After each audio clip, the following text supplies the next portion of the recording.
So, let's proceed sa sample problem natin. So, for the sample problem number 1, an aluminum tube is rigidly fastened between a bronze and a steel rod as shown. Axial loads are applied at the position indicated. Determine the stress in each material. So, we have a composite material which is made up of 3 material. Meron tayong bronze, aluminum, at saka iron. So, ito yung mga applied forces natin, applied external forces. At the end, meron tayong 20 kN. Dun sa dulo din, meron tayong 10 kN. Tapos, dito sa gitna, meron tayong tig 15 kN. So, para malaman natin kung stabilize ba yung material natin, so mag-summation forces tayo sa right. So, 20 plus 10, we have 30 kN. Summation naman sa left, 15 plus 15, we have 30 kN. So, meaning to say, stable yung material natin. And meron tayong mga properties niya. Yung length ng bronze is 500 mm. Yung aluminum naman, 600. And yung iron naman, or yung steel, that is 700 mm. Tapos, yung mga area nila, respectively, ng bronze, aluminum, at saka iron, 700 mm squared, 1000 mm squared, at saka 800 mm squared. Ngayon naman, yung nire-require sa problem natin is yung mga stresses natin. Yung stress ng bronze, yung stress ng aluminum, and also yung stress ng iron or yung steel natin. So, para malaman natin yung mga stresses na yan, so kung anuhin lang natin, nire-review na lang natin. So, yung normal stress is equal to the force multiplied by the area perpendicular to the force. So, etong mga area na to, so, naka-ano lang tayo, naka-side view, pero kung ita-top view natin yan, so, eto mismo yan. Etong area na yan. Which is perpendicular siya sa mga external forces natin. So, eto din to, eto yung area ng bronze na perpendicular dun sa external force natin. So, ngayon, para mahanap natin yung mga stresses in each material, so we have the formula, force all over area.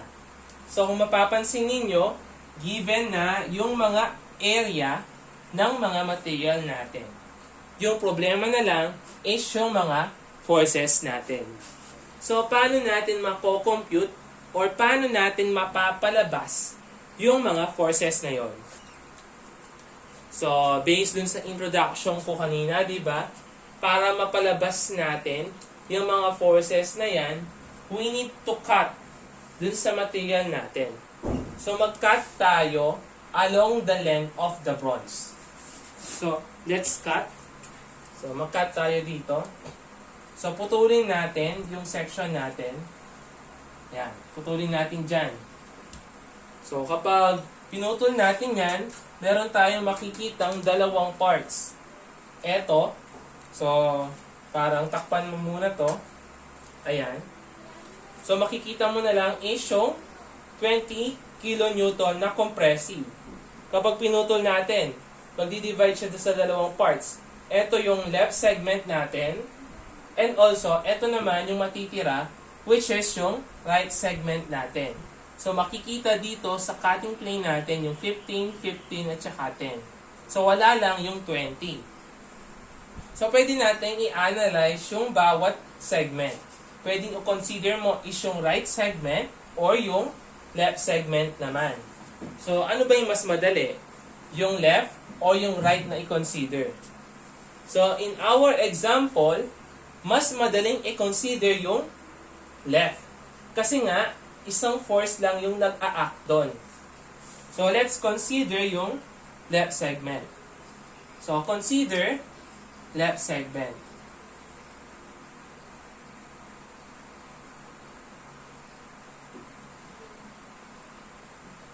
So yan, consider natin yung left segment. Ngayon sa left segment na to, ito yan. Ito yung cutting plane natin. Meron tayong 20 kN na compressive. So ngayon, ano naman yung resistance ng material natin? So, syempre, kung mapapansin niyo kung 20 kN yung compressive, meaning to say, kukontrahin ng material natin na 20 kN din. Papunta naman sa left. Para ma-balance, para maging equilibrium yung material natin.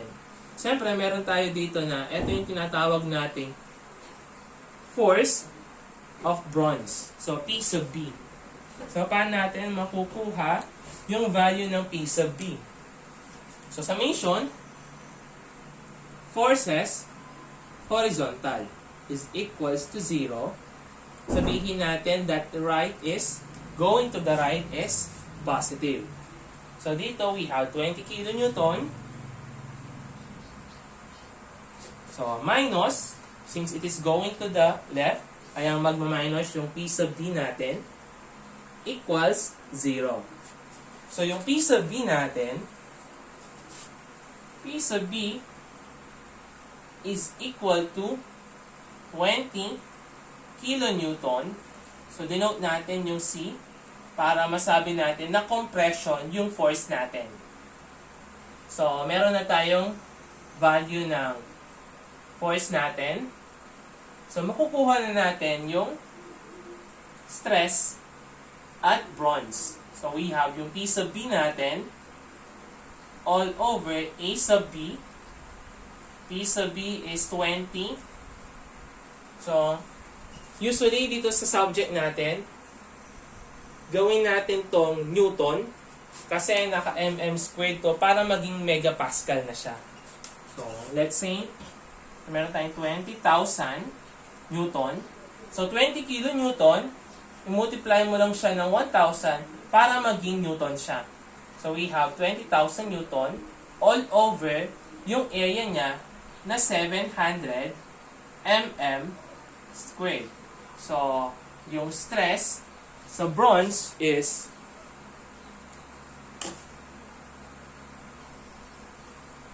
we have 28.57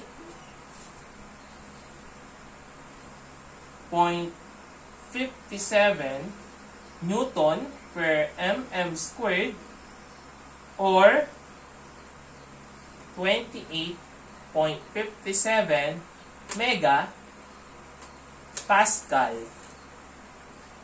compression.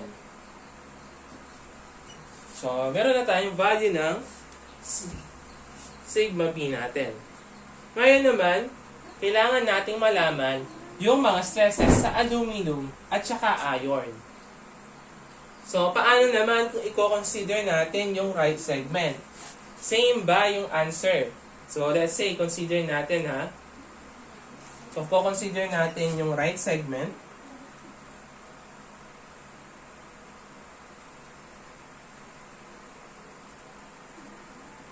Consider natin yung right segment. So, we have, in this example, so, pag kinonsider natin yung right segment, parehas, dapat parehas yung makuha nating value.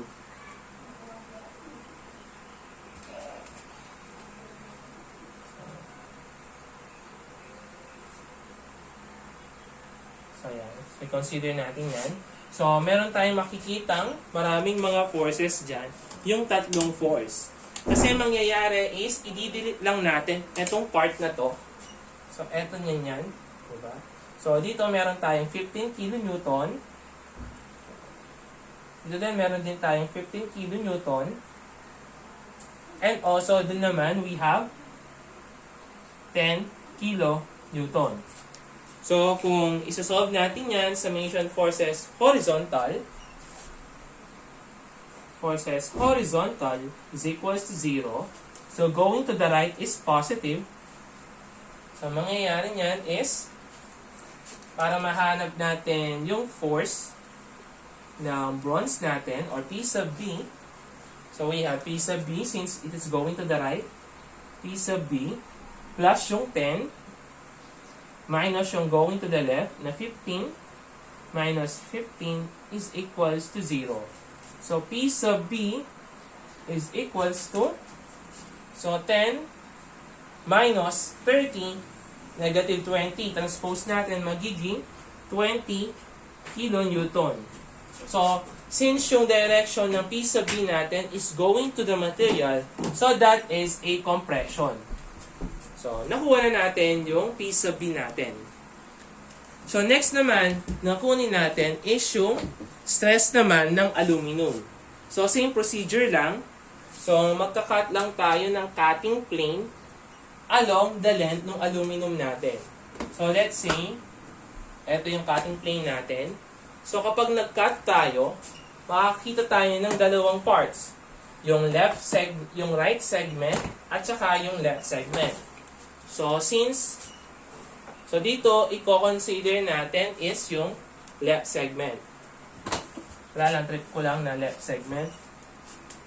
So, sa left segment, so madidelete lang yan. So, makikita mo is yung 20 kilonewton, pati yung 15 kilonewton.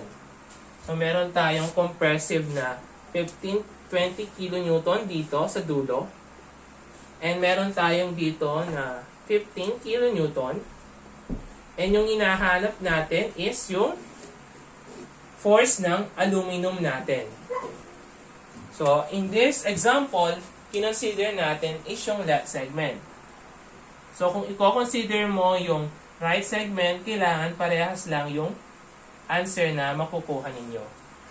So, paano natin masosolve yan? Same pa rin. Summation forces, horizontal. So, summation forces, horizontal is equals to 0. Let's consider na going to the right to be positive. So, we have 20 kilonewton minus 15 kilonewton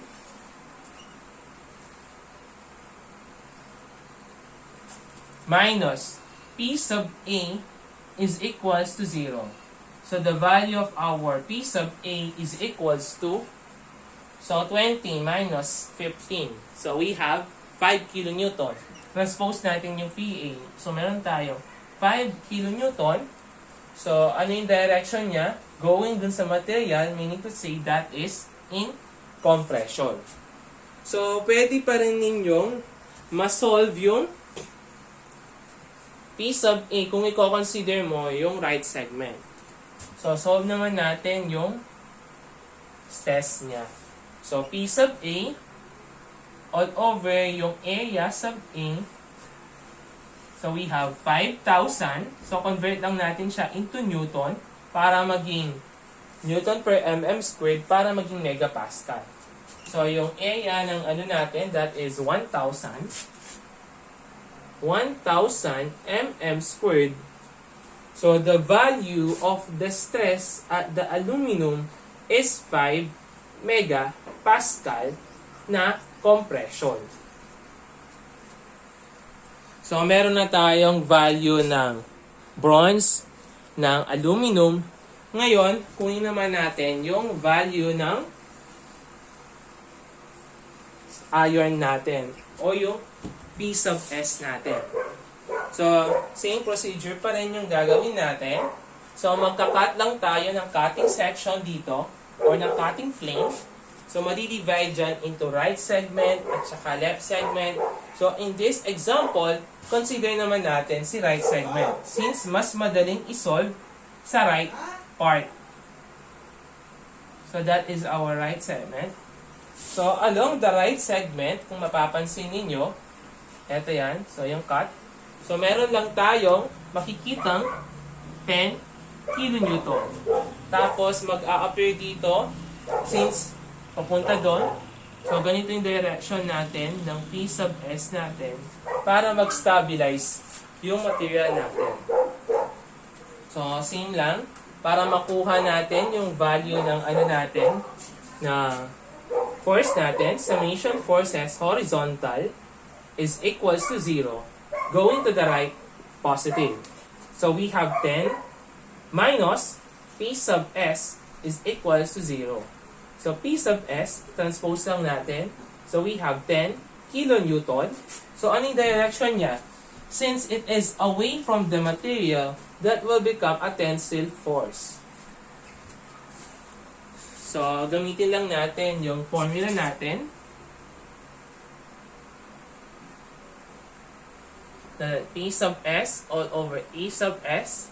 So we have 10,000 Newton all over yung area natin na 800 mm squared.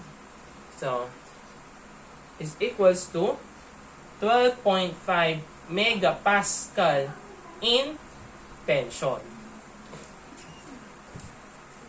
So, na-solve na natin yung tatlong nire-require sa problem. So, this will become our answer. Ito din. Ito yung answer natin. And ito din. So, ganun lang kapag nag-a-analyze tayo ng mga rad.